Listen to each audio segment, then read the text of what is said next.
Already সবাই বলেছেন devil hunt করা হচ্ছে একটা অপারেশন, যেখানে যৌথভাবে সকলে একটা ফোকাসড ওয়েতে কিছু কাজ করবে। সে কাজের মধ্যে মূলত যে সমস্ত পকেট অফ রেমিনেন্স থেকে দেশে স্টেবল অবস্থাকে আনস্টেবল করার চেষ্টা করা হচ্ছে, সেটাকে আমরা নিউট্রালাইজ করব এবং এর জন্য আইনানুগ পন্থায় যে ব্যবস্থা নেওয়া দরকার সেগুলো নেব আমরা ইনশাআল্লাহ। আমাদেরকে আইনের স্পিরিট নিয়ে কাজটা করতে হবে।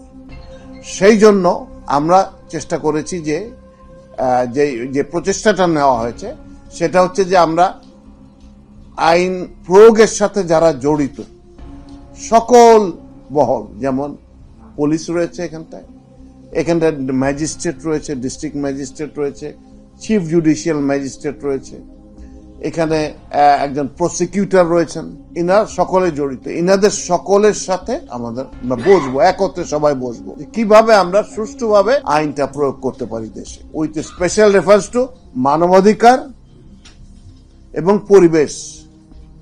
মানবাধিকার কেন? এই মানবাধিকারের কারণে আমাদের এই আন্দোলনটা হয়েছিল এবং আমরা চাই যে আমাদের ভবিষ্যৎ, আগামী সন্তানদের জন্য যেন একটা ভালো ভবিষ্যৎ রেখে যেতে পারি, আমাদের সিস্টেমের মধ্যে যেন একটা গুড প্র্যাকটিস আমরা রেখে যেতে পারি, আয়না ঘর যেন আর তৈরি না হয় কোনোদিন।